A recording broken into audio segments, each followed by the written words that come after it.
Secretary Blinken and I just concluded our discussions and we welcome the opportunity to brief all of you. Let me say right at the start that it's a real pleasure to welcome you back here, Secretary, back to Delhi. Our meeting takes place at an important juncture when key global and regional challenges need to be effectively addressed. That our bilateral partnership has advanced to a level that it enables us to deal collaboratively with larger issues is a matter of particular satisfaction. Now, you're all aware of the extent of transformation of our relationship in recent years. Prime Minister Modi and President Biden have spoken numerous times and participated in summits of the Quad, G7 and climate leaders this year. And Secretary Blinken and I, the two of us, we are actually meeting, I think, for the fourth time this year. As foreign ministers, it is our responsibility to regularly review cooperation in different domains and keep our leaders apprised of the progress in our ties, and that is exactly what we have done today. Now, whether it is in responding to the COVID challenge, cooperating on defense and security, encouraging trade and investment, addressing climate change, or expanding education and innovation, I can say truly that there is much that has happened in 2021. The COVID issue was naturally a particular priority. So let me first acknowledge the responsiveness of the Biden administration to keeping the raw material supply chain open for vaccine production in India. And then say a big thanks for the support we received during the COVID second wave from the United States, a support that I would say was truly exceptional. We focused today on expanding vaccine production to make it globally affordable and accessible. We also discussed travel challenges resulting from COVID.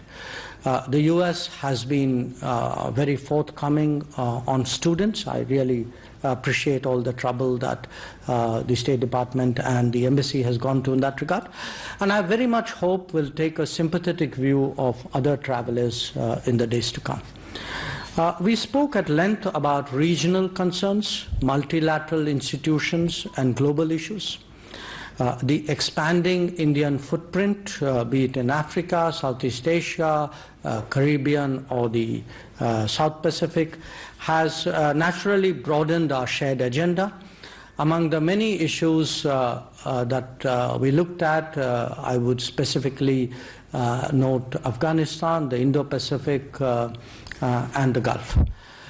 Regarding Afghanistan, it is essential that peace negotiations are taken seriously by all parties. The world wishes to see an independent, sovereign, democratic, and stable Afghanistan at peace with itself and with its neighbors. But its independence and sovereignty will only be ensured if it is free from malign influences. Similarly, unilateral imposition of will by any party will obviously not be democratic and can never lead to stability. Nor indeed can such efforts ever acquire legitimacy. The gains to Afghan civil society, especially on the rights of women, minorities, and on social freedoms, over the last 2 decades are self-evident. We must collectively work to preserve them. Afghanistan must neither be home to terrorism nor a source of refugees. On the other side of India, the Indo-Pacific presents a different set of challenges to stability, growth, and prosperity. Under the aegis of the Quad framework, we are engaged on maritime security, HADR, counter-terrorism, connectivity and infrastructure, cyber and digital concerns, COVID-19 response, climate action, education, and resilient and reliable supply chains. The Secretary and I discussed not only opportunities for further collaboration on all these issues, but also the importance of observing international law, rules, and norms, including UNCLOS.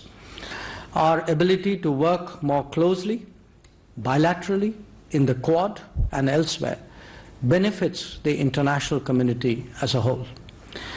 Developments in India's extended neighborhood are also naturally of great consequence to us. Stability in the Gulf, where our political, economic and community interests are so visible, was a shared concern. On Myanmar, I conveyed our commitment to its democratic transition as well as our support for ASEAN initiatives. India and the United States are currently both members of the UN Security Council. Some of the agenda before the UNSC was also covered in our discussions, as also our approach to reform multilateralism. Countering terrorism has been the common endeavor for us in the UN framework, bilaterally and in other bodies. We are convinced that the world will never accept cross-border terrorism.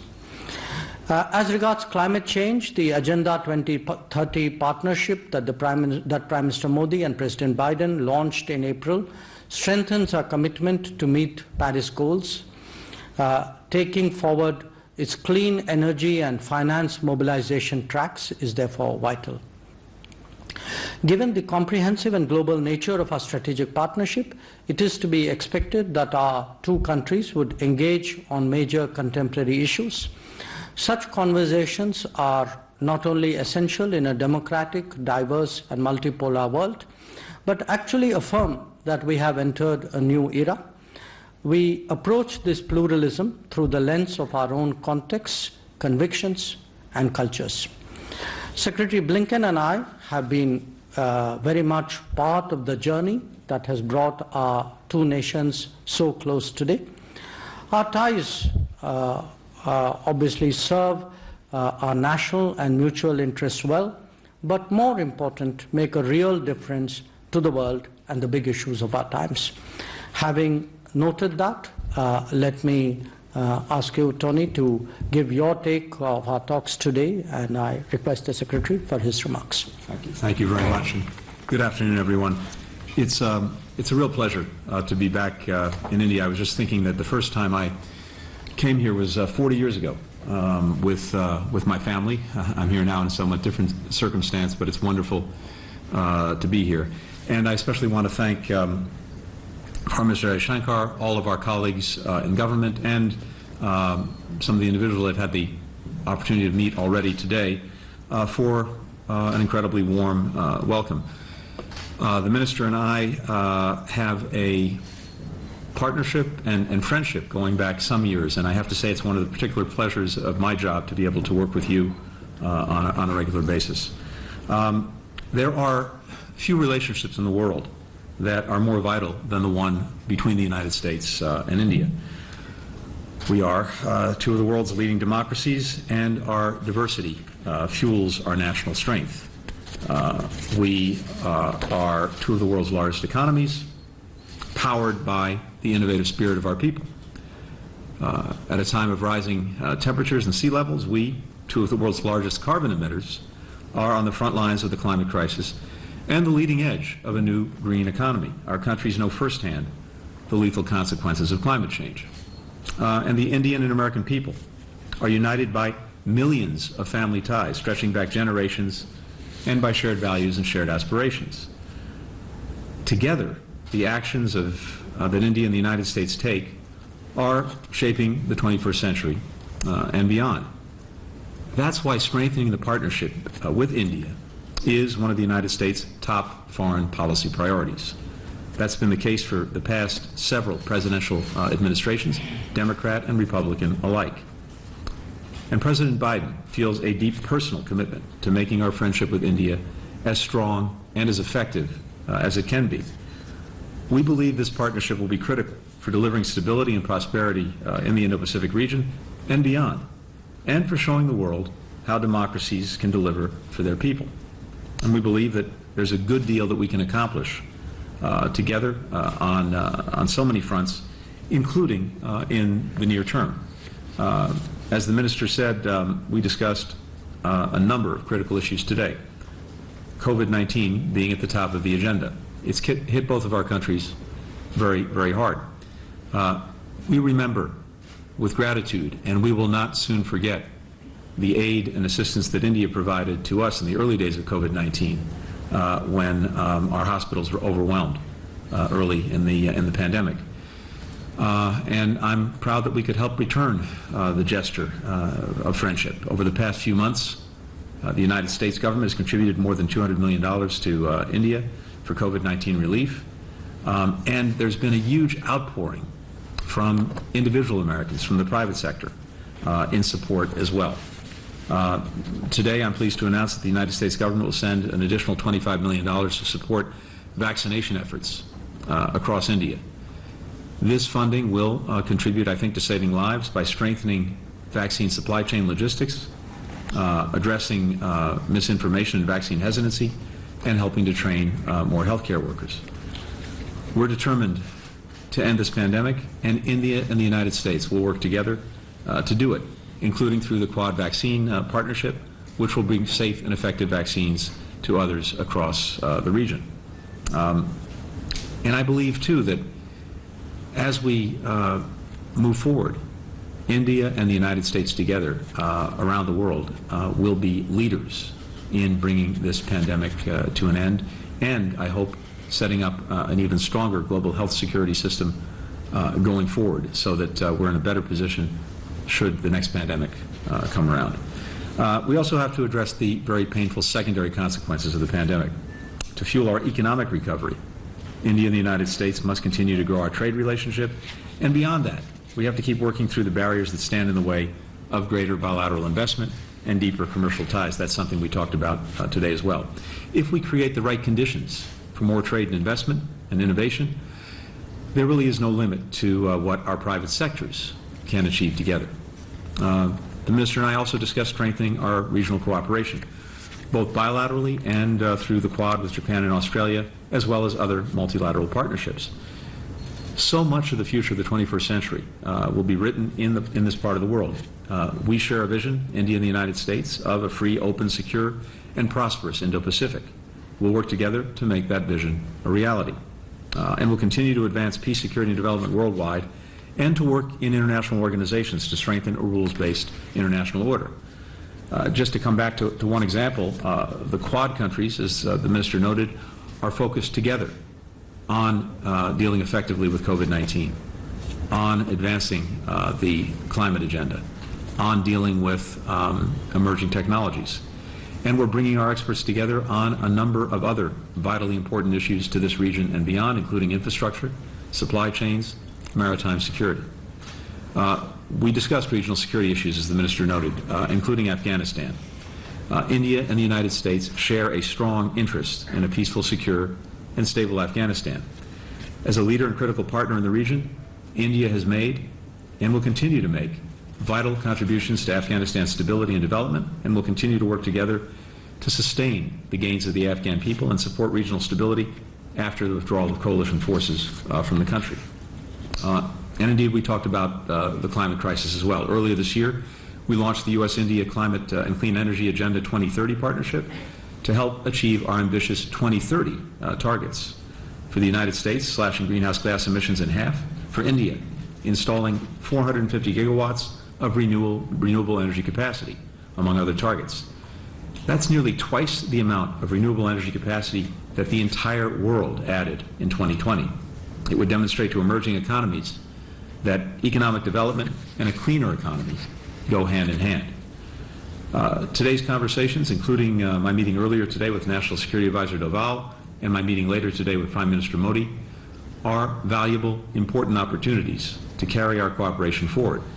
Defense Secretary Austin and I are looking forward to hosting Minister Jaishankar and Defense Minister Singh later this year in Washington for the annual 2+2 dialogue. That's a critical forum for our two countries to deepen our strategic and security partnership. Finally, our bilateral relationship is strengthened by our shared values. As two of the world's leading democracies, we take seriously our responsibility to deliver freedom, equality, and opportunity to all of our people. And we know that we must constantly do more on these fronts. Neither of us has achieved the ideals that we set for ourselves. Part of the promise of democracy is the constant striving for better, as America's founders put it, to form a more perfect union, to always seek to strengthen our democratic institutions, expand access to justice and opportunity, stand up forcefully for fundamental freedoms. Those values are the heart of our democratic systems. They're at the core of the vast array of partnerships connecting our countries, not only between our governments, but also between our private sectors, universities, civil societies, most of all, between our people. One last thing. To prepare for my visit today, I look back on an earlier visit to India by an American leader. In 2006, then Senator Joe Biden was here.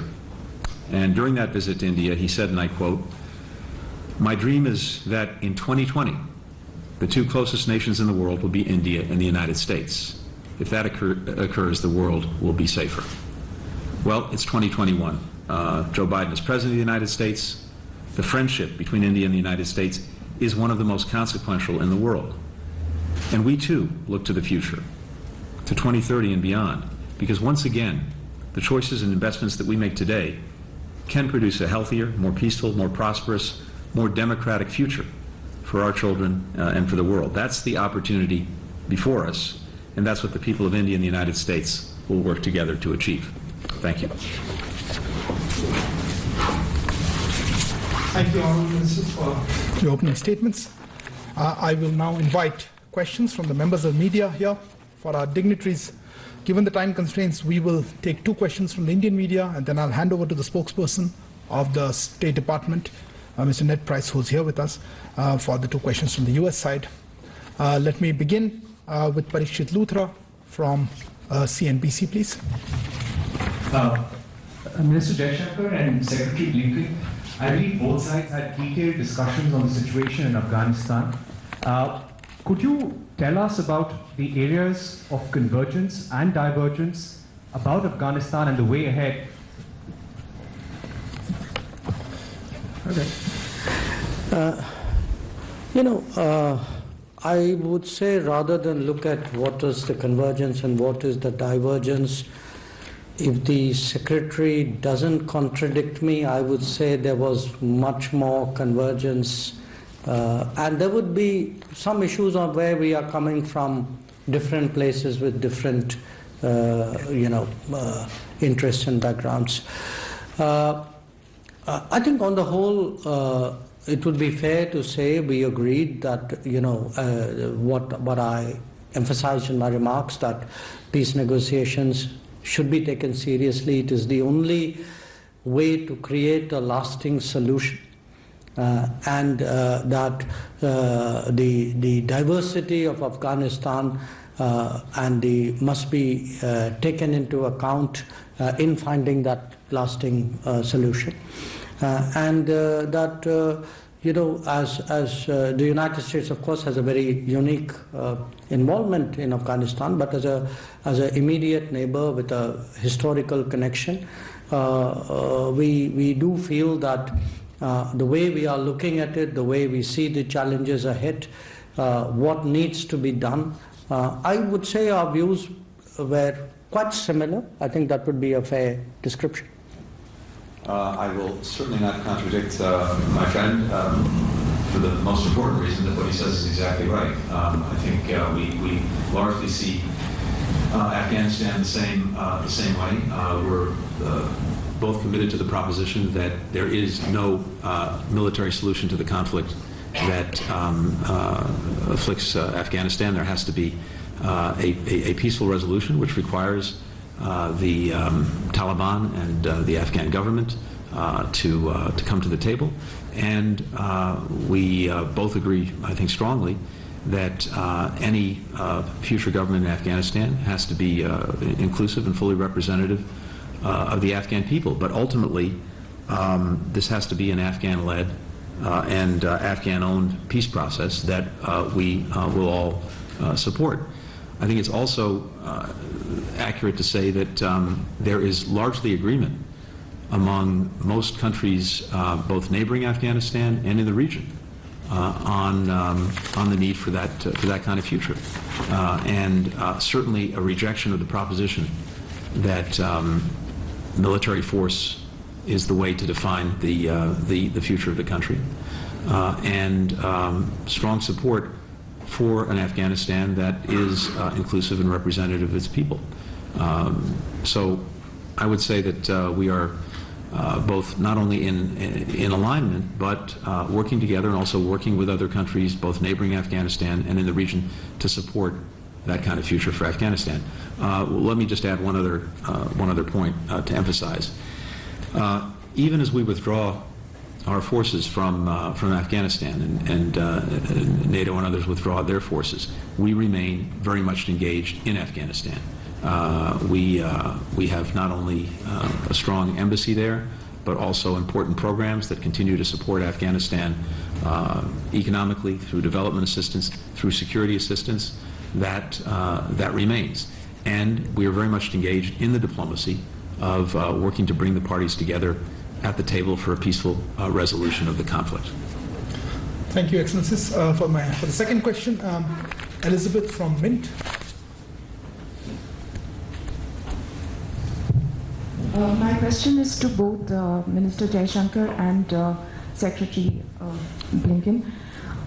From your remarks, it seems there's been quite a bit of discussion on the Indo-Pacific and the Quad. Now, China doesn't lose any opportunity to criticize both these concepts.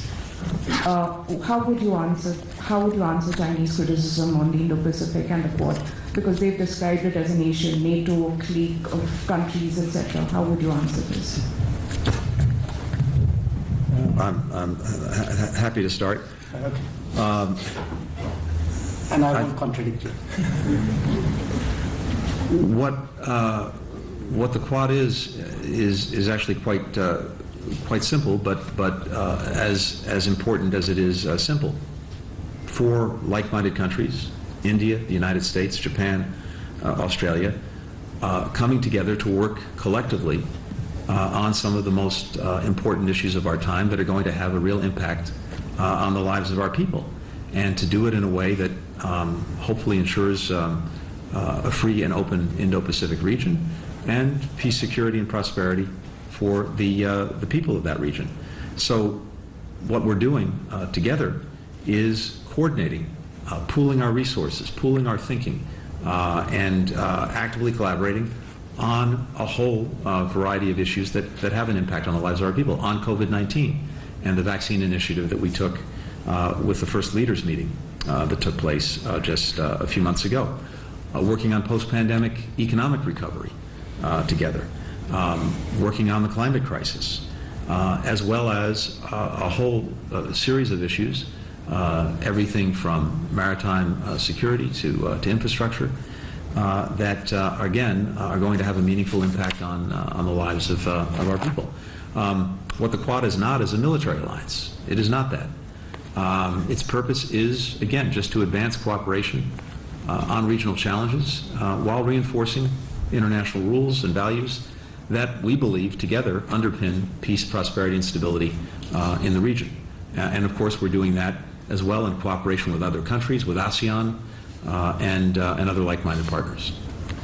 Thank you. I'll now hand over. Let me just add a few words before you hand over. Look, I would, to what Secretary Blinken said, I would first of all emphasize, I'm giving you an Indian perspective here. In a globalized world today, India has interests far beyond its immediate borders. Okay. Certainly we have interests in the Indian Ocean, in the Pacific Ocean, in the Indo-Pacific. Our major trade partners are there, our major trade routes are there, our political partners are there. We have big community interests. I mean, any parameter you use, it's very visible that India has interest in the Indo-Pacific. The second is that in this more complicated world with a lot of new challenges, when we talk about rebalancing, what it really means is different countries whose capabilities have grown or have changed and who are enlightened enough to work with each other obviously would like to do so. Now, for groups of countries to work together is not strange. This is the history of international relations.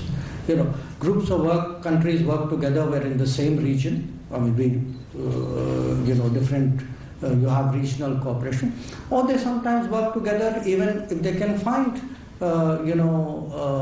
intersections of interest. I mean, the BRICS is one such example. So I think people need to get over the idea that somehow other countries doing things is directed against them. I think countries do things what are in their interest for their good and for the good of the world, and that is exactly what is the case with the world. Thank you, sir. Mr. Price, the floor is yours.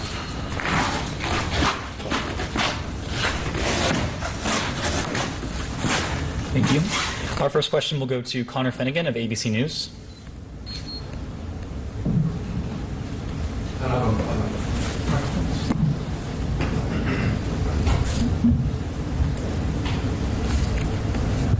Thank you both. For Mr. Foreign Minister, how concerned are you about regional security as the U.S. withdraws its forces from Afghanistan? And do you believe the U.S. government has done enough to pressure Pakistan over its support for the Taliban? And for Mr. Secretary, General Mark Milley said last week that the Taliban have momentum. Ambassador Ross Wilson has said there are credible reports the group is committing atrocities, and the U.S. recently had to conduct more airstrikes to slow their advances. Are things in Afghanistan headed in the wrong direction? Thank you. Well, look, it is natural, I would say inevitable, that if the United States, which for the last 20 years had a robust military presence in Afghanistan, withdraws that presence, that there will be consequences. Now, the issue is not whether that's good or bad. What is done is done. It is a policy taken, and I think in diplomacy you deal with what you have. And a lot of our conversations today and conversations I've had with many of Afghanistan's neighbors address exactly that situation. Now, in terms of what we think about the situation, I think in the previous question, both Secretary and I made it very clear, we don't think outcomes should be decided by force on the battlefield. We think the peace negotiations should be a negotiation and should lead to peace. It should see cessation of violence. There should be a political settlement. So that is where we are looking at, and I think there is a broad consensus, deep consensus. Most of the neighbors of Afghanistan agree with that.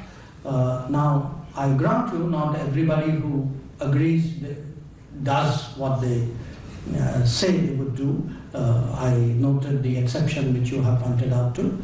But I think that is a reality which is not new. That is a reality over the last 20 years. And Connor, to your question, let me say a few things. Yes, certainly what we're seeing on the ground in the last week is the Taliban making advances on district centers, challenging some provincial capitals. We've also seen these reports of atrocities committed by the Taliban in areas that it's taken over that are deeply troubling, and certainly do not speak well to the Taliban's intentions for the country as a whole. Having said that, a few things. First, as I noted, we remain very much engaged in Afghanistan in support of the government through the various forms of assistance we're providing, including to the security forces, as well as the diplomacy that we're engaged in to try to bring the parties together in a meaningful way to resolve the conflict peacefully. And ultimately, an Afghanistan that does not respect the rights of its people, an Afghanistan that commits atrocities against its own people, would become a pariah state. The Taliban says that it seeks international recognition, that it wants international support for Afghanistan. Presumably it wants its leaders to be able to travel freely in the world, sanctions lifted, etc. Well, the taking over the country by force and abusing the rights of its people is not the path to achieve those objectives. There's only one path, and that's at the negotiating table to resolve the conflict peacefully and to have an Afghanistan emerge that is governed in a genuinely inclusive way and that's representative of all its people. question will go to Courtney McBride of the Wall Street Journal.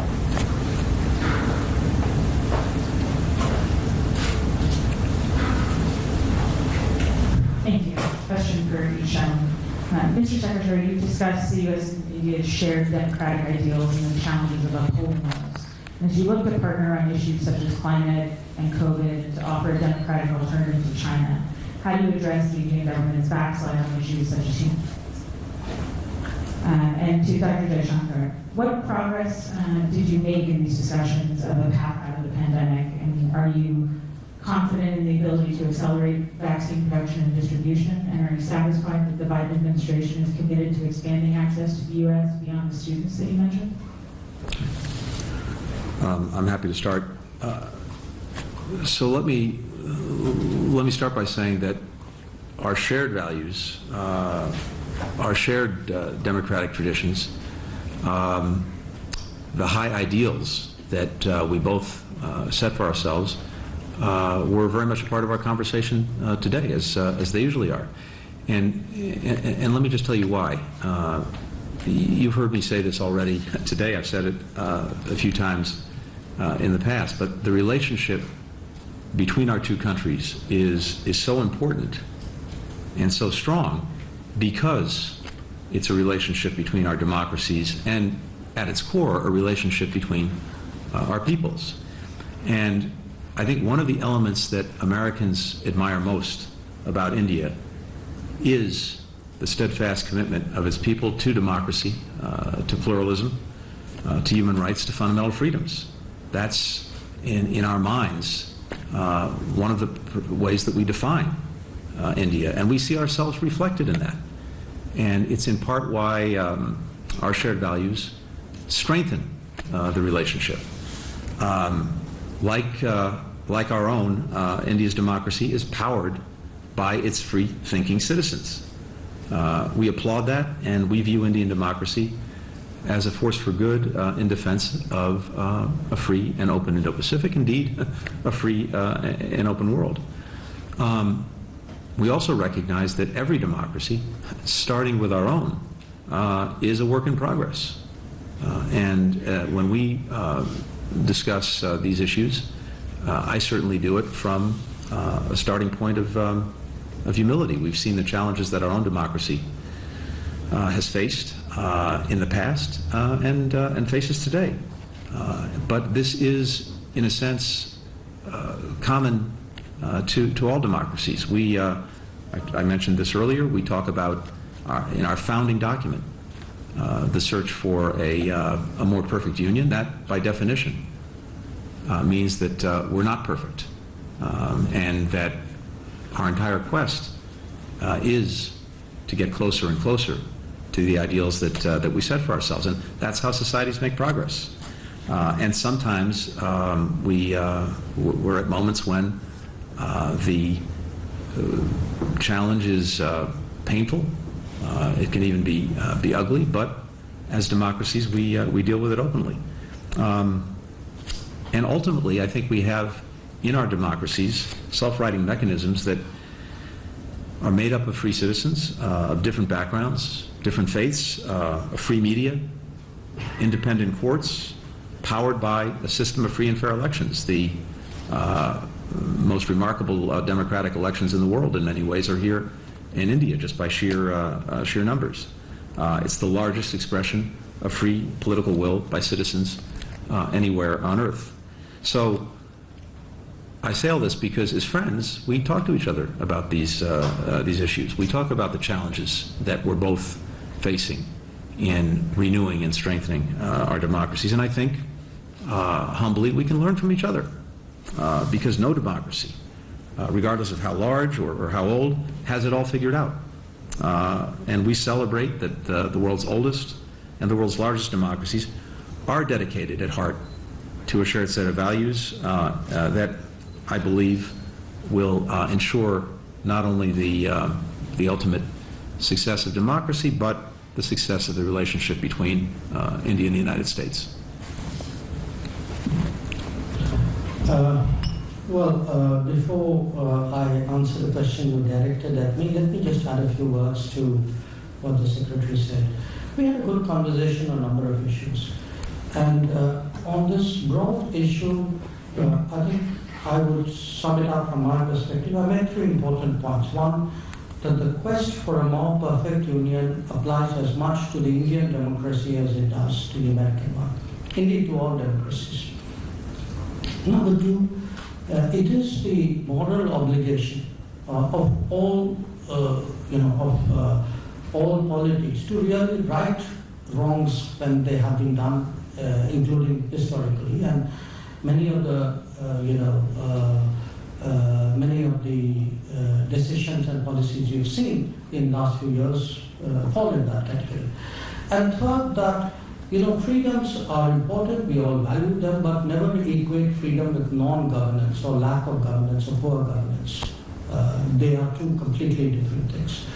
So we had a good conversation. I'm sure we will continue that conversation. Regarding the vaccine issue, yes, we had I think very much a meeting of minds on that. We were very appreciative of the support, I would say really the openness at which the Biden administration has kept the supply chains open, which has enabled us today to really scale up the vaccine numbers. But this is also work in progress. So there will, given the nature of the industry, the nature of the changes in vaccinations which are coming into stream, we will have to keep working at it. But overall, yes, we were very satisfied, very appreciative. It is an area where we have worked together. We will continue to work together, and I would actually thank the Secretary personally for his efforts in this regard. Thank you. Thank you.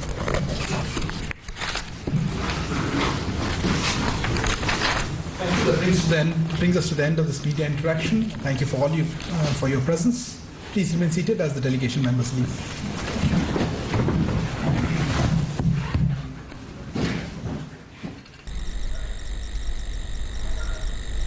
तो ये सीधी तस्वीरें